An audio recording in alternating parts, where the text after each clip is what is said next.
Supreme ಅಂಗಳಕ್ಕೆ ತಮಿಳುನಾಡು ರಾಜಕೀಯ high drama.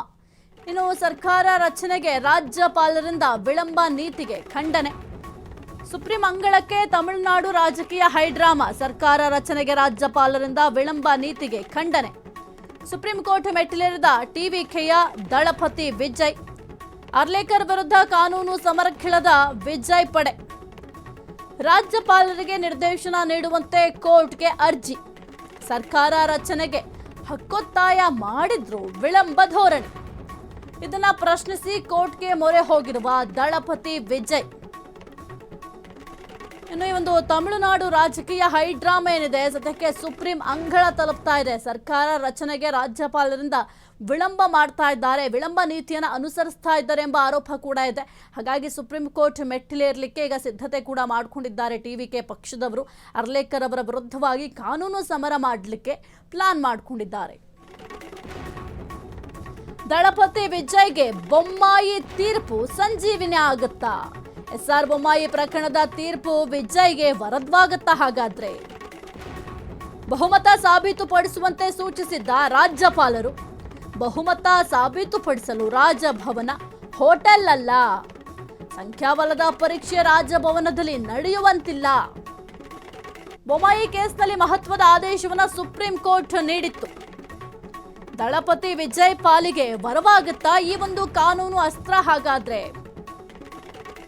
ದಳಪತಿ ವಿಜಯ್ಗೆ Bommai ತೀರ್ಪು ಸಂಜೀವಿನಿ ಆಗುತ್ತಾ? ಯಾಕೆಂತಂದ್ರೆ ಒಂದು ಮಹತ್ವದ ತೀರ್ಪನ್ನ ಸುಪ್ರೀಂ ಕೋರ್ಟ್ ಆ ಒಂದು ಸಂದರ್ಭದಲ್ಲಿ ನೀಡಿತು. ಅಂದ್ರೆ 1994 ಪ್ರಕರಣ, ಭಾರತದ ಸಂವಿಧಾನವನ್ನ ಅನುಚ್ಛೇದ 356 ರಾಷ್ಟ್ರಪತಿ ಆಳ್ವಿಕೆಯನ್ನ ದುರ್ಬಳಕೆ ಮಾಡ್ಕೊಂಡಿದ್ದಾರೆ. ಈ ಒಂದು ದುರ್ಬಳಕೆಯನ್ನ ತಡೆದ ಸುಪ್ರೀಂ ಕೋರ್ಟ್ನ ಅತ್ಯಂತ ಮಹತ್ವದ ತೀರ್ಪು ಕೂಡ ಅವತ್ತು ಪ್ರಕಟ ಆಗಿತ್ತು. 1989ರಲ್ಲಿ ಕರ್ನಾಟಕದ ಬೊಮ್ಮಾಯಿ ಸರ್ಕಾರ, ಅಂದ್ರೆ ಎಸ್ಆರ್ ಬೊಮ್ಮಾಯಿ ಅವರು ಅವರ ಸರ್ಕಾರವನ್ನು ಅಸಂವಿಧಾನಿಕವಾಗಿ ವಜಾಗೊಳಿಸಿದ್ರು. ಅದನ್ನ ಪ್ರಶ್ನೆ ಮಾಡಿ 9 ನ್ಯಾಯಾಧೀಶರ ಪೀಠ ಇತ್ತು ಆ ಒಂದು ಸಂದರ್ಭದಲ್ಲಿ ರಾಜ್ಯ ಸರ್ಕಾರವನ್ನ ವಜಾಗೊಳಿಸುವ ಅಧಿಕಾರಕ್ಕೆ ಮಿತಿ ಹೇರಿತ್ತು.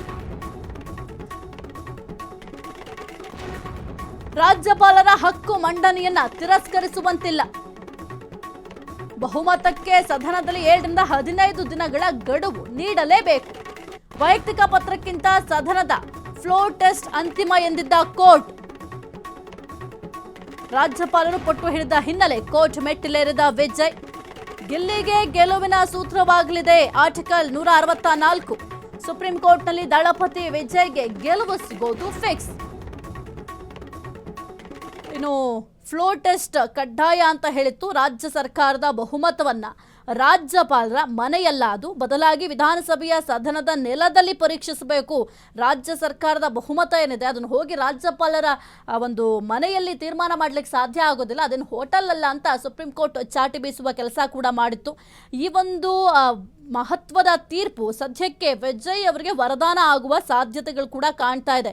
ಇನ್ನು ರಾಷ್ಟ್ರಪತಿ ಆಳ್ವಿಕೆ ಹೇರಿಕೆ ಕ್ರಮ ನ್ಯಾಯಾಂಗ ಪರಿಶೀಲನೆಗೆ ಒಳಪಡುತ್ತೆ. ಅಂದ್ರೆ ಸುಪ್ರೀಂ ಕೋರ್ಟ್ ಸರ್ಕಾರ ವಜಾ ನಿರ್ಧಾರವನ್ನು ಪ್ರಶ್ನೆ ಕೂಡ ಮಾಡಿತ್ತು. ಜೊತೆಗೆ ಅಂದಿನ ರಾಜ್ಯಪಾಲರ ನಡೆಯ ವಿರುದ್ಧ ತೀವ್ರ ಅಸಮಾಧಾನವನ್ನು ಕೂಡ ವ್ಯಕ್ತಪಡಿಸಿದ್ರು.